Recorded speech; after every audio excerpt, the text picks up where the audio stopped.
Hello, welcome back to my channel. If you are new here, thank you for stopping by. And if you are someone that is returning, thank you for coming back. Today, I'm going to go over the William McNeil Jr. video. So if you don't know what video that is, a black man in the state of Florida got pulled over by a police officer, is now screaming police brutality. But was it really police brutality? A lot of people are saying it's not. So there's a video of the encounter that happened. There's two, actually. There's one from William McNeil, and then there's one from the police officer that stopped him. And it's being spun in the media that it's police brutality. They attacked him. He did nothing wrong, and he was cooperating. That is not what happened at all. Now, I do have a comment with the police brutality part, but it's being spun like he was being stopped because he was black, and that they were mistreating him because he was black, and that's not the case at all. Yes, sir. Is there a reason why you're popping the door open like that? I don't have a window that works. Is there a reason that you're pulling me over? Yeah, absolutely there's a reason why I'm pulling you over. For one thing, inclement weather, you don't have your lights on. Two things, you're not wearing your seatbelt. It's daylight. I don't need the lights. And it's not weather. It's not raining. Oh, this is inclement? It's not raining. Okay, I'm not arguing with you. I'm telling you why I'm pulling you over. Give me your driver's license, registration, proof of insurance. No, call your supervisor. Why? Excuse me? Call your supervisor. Why did you pull me over? 35. I don't know why he's asking that question. He just told you why he pulled you over. He said, one, your headlights are out because of inclement weather. Two, you weren't wearing your seatbelt. And there was a third thing, but we didn't get to it because you wouldn't shut up. I've already told you. Why did you pull me over? Step out of the vehicle. No. Step out of the vehicle.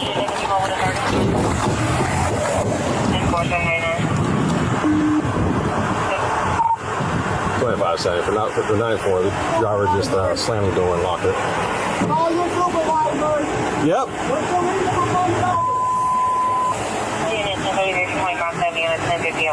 Commonwealth. 25 seconds. If anybody responding, come in from Commonwealth, block the vehicle, please. Y'all have got to stop thinking you run everything. You don't. This police officer so far did not make an unreasonable request. He asked this dude, hey, get out of the car. I didn't even get to that part yet. He walks up to the car and the guy opens the door. Now, most people I see with police officers, they don't want you opening the door. They don't want you stepping out because that's a sign of aggression. They don't know if you have a weapon. They don't know if you are attacking them. They don't know what you plan on doing once you open that car door. So the fact that he was even able to open that car door and the police officer didn't flinch, and still talked to him like a regular person, and like, hey, why are you opening the door? And he said, oh, my window doesn't work. The police officer said, cool. He obviously didn't find you to be a threat at first, and he was okay with it. You'd think that if he was really being discriminatory, don't you think he would have told you to get back in the car? Or he would have reacted in a different way, a lot more aggressive and a lot more protective of himself? I think he would have. So that alone, to me, before we get into the conversation, the fact that he didn't jump at you as soon as the door opened tells me that this was not a race thing and this was not a discrimination thing. So far, that's what that tells me. Keep your hands where I can see them, sir. My camera's on too. I've already told you. Okay. He did already tell you. And I know he told you because I just repeated it.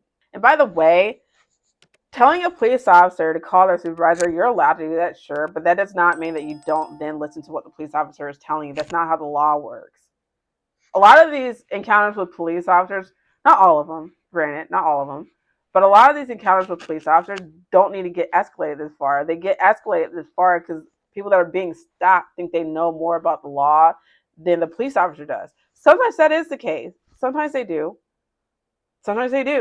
But most of the time they don't. And because you would rather sit here and play pretend make-believe lawyer with a police officer, you're now getting yourself in all types of trouble with possibly getting arrested. But all you had to do was just sit and listen. The police officer was trying to tell you why he pulled you over. You didn't have your seatbelt on, your lights were out during inclement weather, and there was a third option that he didn't get to because you wouldn't shut your face. This is why the saying common sense isn't so common anymore exists. Right now, you're under arrest for resisting. You understand? You're under arrest for resisting. The longer you take us on, the worse it's going to be.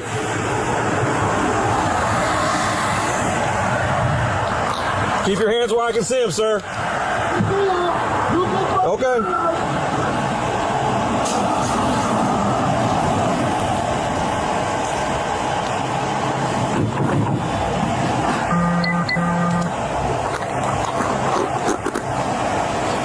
Sir, this is your last warning to open the vehicle and exit before we're going to break the window. Open the door and exit or we are going to break the window. Open the door and exit or we are going to break the window.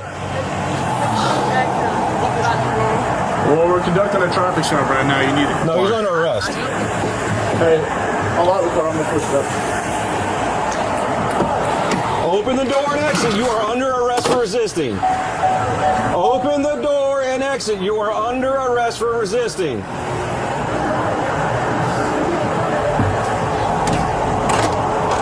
Open the door and exit. You are under arrest for resisting.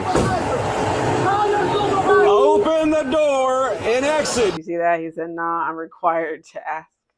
No, you're required to comply. I know that's news for a lot of you watching this and watching that video, but you are actually required to comply with a reasonable request and asking you to step out of a vehicle during a traffic stop after you have decided to shut the door on the police officer, lock it. And I don't know if he can roll down his window or not. He claimed that he couldn't. So to me, that's the equivalent of not rolling down your window and talking to the police officer and demanding a supervisor and not listening to orders, which is get out of the vehicle. Yeah, you are now in worlds of trouble because you chose to do what you wanted to do instead of what you were asked to do. Vehicle's blocked in. Yes. He's locked it up. Put the window down. Correct. I tried to talk to Huh? Okay. So what did he ask for when he I guess, talked to you? When he pulled me over, he walked up, opened my door because my window don't work, right? And then I said, so what I did wrong? Yeah. He said, well, for one, your headlights are off under this weather. I'm like, there's multiple people headlights. Okay, that's so. And then there's no rain. Okay, pause the story right here. Did he not just say why he was pulled over? So he knows why. So when he was telling the other police officer that he didn't know why, now he's just being belligerent and uncooperative. You heard it in the first time, which I knew that you did, because the police officer said it to you. And you want to act like he didn't tell you what you were doing wrong, and now all of a sudden you're talking to this other police officer, you can all of a sudden, now you have a good memory? No, bye. I don't have time for it. Miss me with that. It doesn't matter. You're still required to have headlights on. Can you pull that law up? Huh? Can you pull that law up? Yeah, when you step out of the car, I will. Hey. Can you call your supervisor? Huh? Can you call your supervisor? All right, go for it. Exit the vehicle now! Exit the vehicle! Show me your hands. Here. Okay, I will say I don't really understand smacking him in the face. There was a police officer on the other side talking to this guy. And he was looking in the window at the dude in the car on the other side, on the passenger side. And I would assume that he wouldn't tell the other police officer it's okay to break the window if the driver of this car had like a weapon on him, if he was showing threatening behavior or anything like that. He probably wouldn't have told the other police officer to go ahead and break the window. So there's not any threat of force from my understanding, from what I see. Now, I'm not a police officer. I can't accurately tell you how they should react and what their training is. I don't know. But I can see the punch in the face being a little excessive. It'd be like, I was thinking that he punched him in the face, that when he tried to open the window, like when he broke it, he accidentally hit him while he was breaking the window. That doesn't seem to be what happened. That at least that's not what looked like happened to me. I don't know. You let me know what you guys think. 33 at 16.1 hours. What is your reason, sir? You see him sitting there huffing and puffing with his arms crossed, like he is being discriminated against or being mistreated. Yeah, the punch in the face was excessive, but bro, you got yourself here. Like, you really did. The police officer, all he did was tell you why he pulled you over. You chose to shut the door, lock it, ignore his commands to get out of the car, and demand a supervisor and be belligerent and be defiant. I'm not saying that police officer should hit him in the face. In my opinion, he should not have. And I want everyone to hear that. He should not have hit him in the face.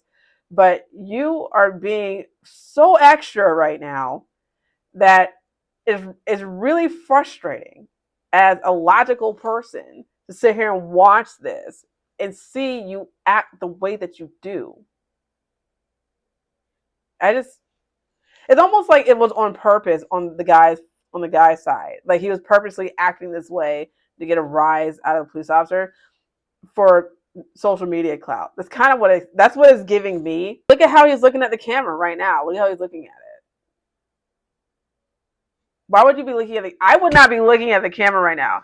I get people filming themselves when they get pulled over at a stop, just for their own extra safety. There are times where police officers, their cameras are not working or they're not on. That's happened before, intentionally and non intentionally. It's just happened before. So yeah, I agree with filming yourself for your own safety protection. Even if you are wrong, I don't actually fault him for filming himself. But you can tell, like that look on his face right there tells me that he is doing this on purpose. That's what I feel like. I feel like it's on purpose. I would not be looking at the camera like right now if police officer were about to pull me out of the car. He obviously is not scared. He ain't scared. He's not nervous. There's no anxiety here. Look at his face. Look at that face, staring at the camera with the arm crossed like he's in the right and he ain't. Looking at the camera like that. Whatever. What is your reason? Step out now. The reason is that you don't listen. That's the reason. Put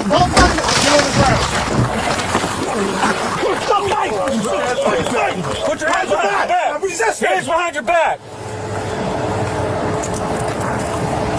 What's wrong with you? What you mean? I was putting my hands behind my back. I was on. Ain't no talking now, man. Ain't no talking. What's going on, man? You're under. So when he's saying what is wrong with you, he's not asking why you weren't putting your hands behind your back. He was asking why don't you just listen in the first place? Because you got all these cops here that could be answering calls that are actual emergencies, but no, they're over here dealing with you, asking for a freaking supervisor, wasting time and resources because you don't like the fact that you got pulled over because your lights weren't turned on. Are you kidding me? I've been pulled over for that. I've been pulled over for my light not being on. I had a headlight out. I had a headlight out. I remember this. It was like my second year teaching. It was in the morning. I was going to McDonald's, and one of my headlights was out on my car. I turned around to come back, and a police officer stopped me. And guess what? Guess what happened? White police officer, too, by the way. White male police officer pulled me over in the middle of the night, coming home from McDonald's.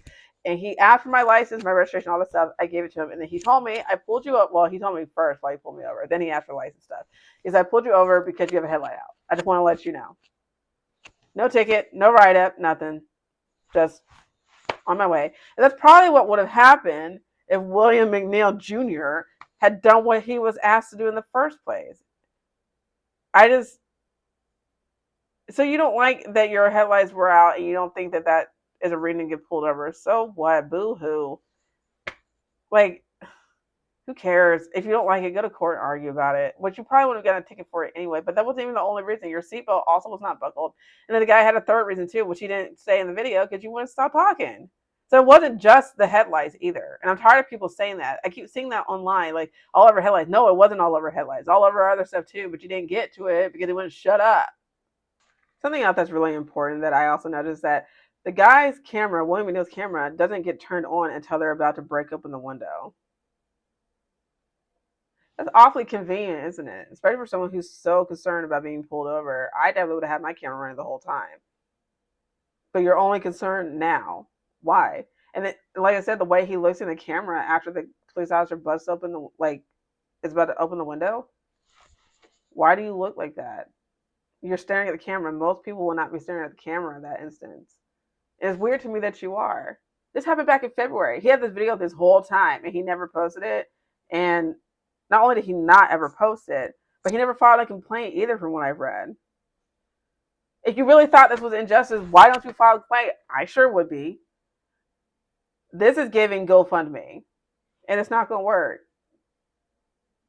It's just not. Because then he get charged with possession of marijuana paraphernalia too. This is just a mess. I don't know. But what are your guys' thoughts on this? Leave a comment, a like, and subscribe, and I will see you in my next video.